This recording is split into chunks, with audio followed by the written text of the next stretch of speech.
গরুর মাংস শেষ না হতে না হতেই আজকেই এই রেসিপিটি করে ফেলুন। আসসালামু আলাইকুম, কেমন আছেন সবাই? আশা করি আল্লাহর রহমতে সকলে অনেক বেশি ভালো আছেন। আজকে আমি গরুর মাংস দিয়ে ঘরে থাকা উপকরণ দিয়ে মজার একটি রেসিপি বানিয়ে নিব।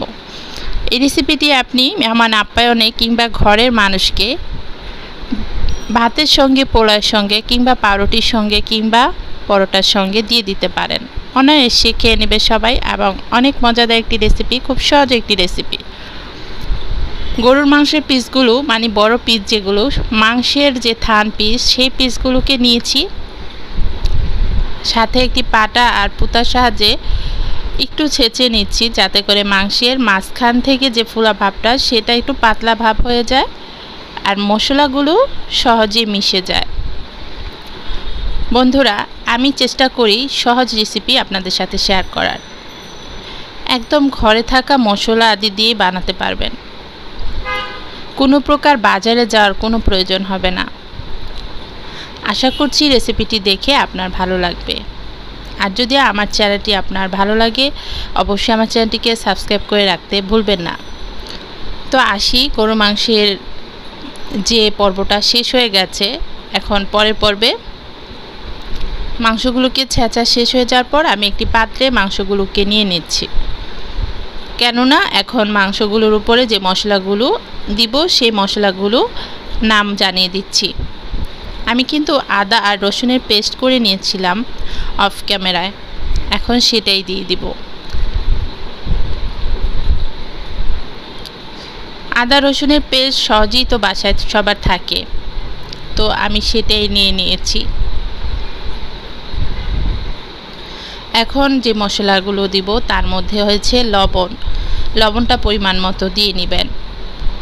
এখানে আমি 10টির মতো পিস নিয়েছি, সেখানে বড় এক চামচের 1 চামচ লবণ নিয়েছি, সাথে হাফ চামচ হলুদ গুঁড়ো আর 1 চামচ মরিচ গুঁড়ো নিয়েছি আর ধনিয়া গুঁড়ো নিয়েছি।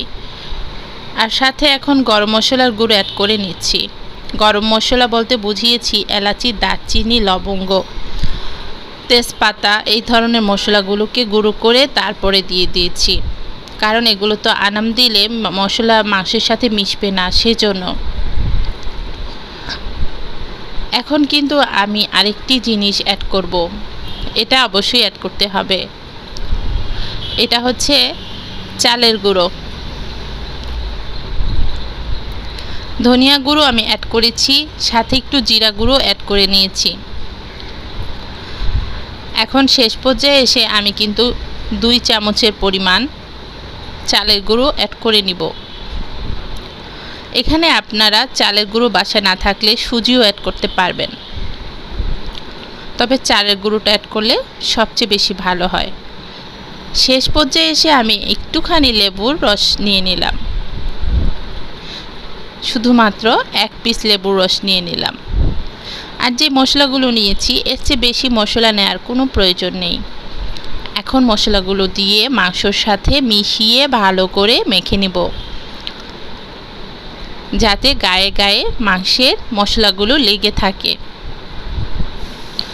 এরপর আমি 5-10 মিনিটের জন্য ঢাকনা দিয়ে ঢেকে রাখবো।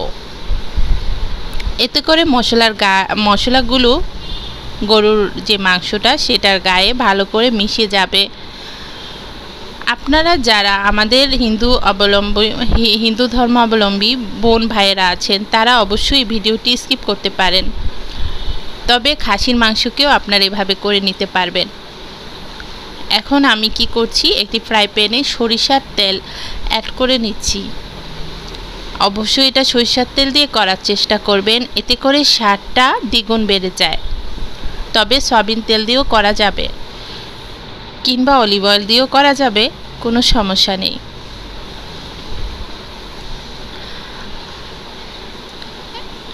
আর ফ্রাই প্যান যে কোনো ফ্রাই প্যান হলেই হবে।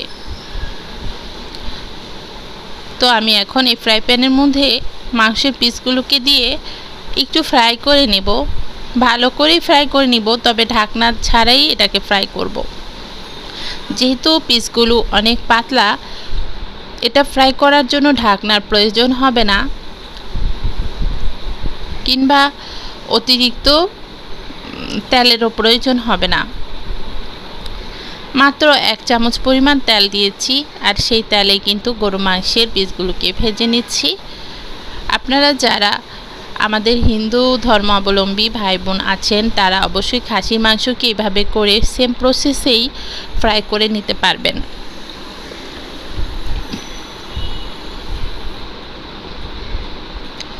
তো এটাকে ভালো করে ফ্রাই করে নেওয়ার পর এরপরে আপনাদের কাছে আবার ফিরে আসব। এত সহজ আর এত সুন্দর একটি রেসিপি বাইরে না খেয়ে বাসায় ঘরেই বানিয়ে নিতে পারেন। আমার ভিডিওটিতে ভালো লাগলে একটি লাইক দিয়ে আপনি সাপোর্ট করতে পারেন আমাকে। আর আমার চ্যানেলটিকে যদি সাবস্ক্রাইব করেন, অবশ্যই পরবর্তী ভিডিও আমি যখন ছাড়বো আপনার কাছে চলে আসবে।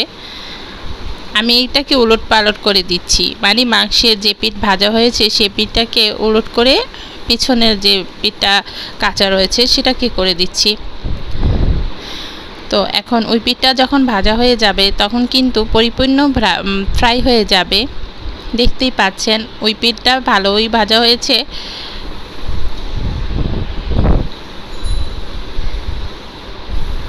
খুব কম সময়ের মধ্যে কিন্তু এই ফ্রাইটা হয়ে যায়। সাধারণত গরুর মাংস সহজে সিদ্ধ হতে চায় না, কিন্তু আপনি এইভাবে প্রসেস করে আমার মতো করে দেখবেন একবার, খুব সহজেই ফ্রাই হয়ে যাবে। অল্প টাইমে কিন্তু ফ্রাই হয়ে যাবে। ছোট থেকে বড় সবার পছন্দের হবে এই রেসিপিটি। শুধুমাত্র একবার ট্রাই করে দেখুন, বারবার ট্রাই করতেই হবে আপনাকে।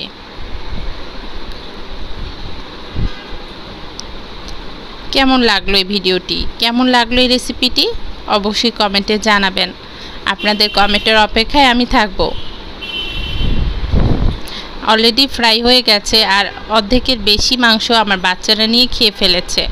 কিছুটা মাংস আছে, তাই আমি ভাবছি এই অল্পটা দিয়েই আপনাদের সাথে একটু শেয়ার করে ডেকোরেশন করে শেষ পর্যায়ে ভিডিওটি শেষ করে দিব। আগেই বলেছি ভিডিওটি অনেক মজাদার একটি রেসিপি, আশা করছি আপনাদের ভালো লাগবে। আর যদি ভালো লাগে অবশ্যই আমার সাথে সব সময়ের জন্য থেকে যাবেন। আপনাদের সবাইকে অসংখ্য ধন্যবাদ আমার সাথে থাকার জন্য আর এত সুন্দর একটি রেসিপি উপভোগ করার জন্য। বাসায় ট্রাই করার জন্য অনুরোধ করছি। ভালো থাকুন, সুস্থ থাকুন। আজকের মতো বিদায় নিচ্ছি। আসসালামু আলাইকুম। সবাইকে অসংখ্য ধন্যবাদ। আল্লাহ হাফেজ।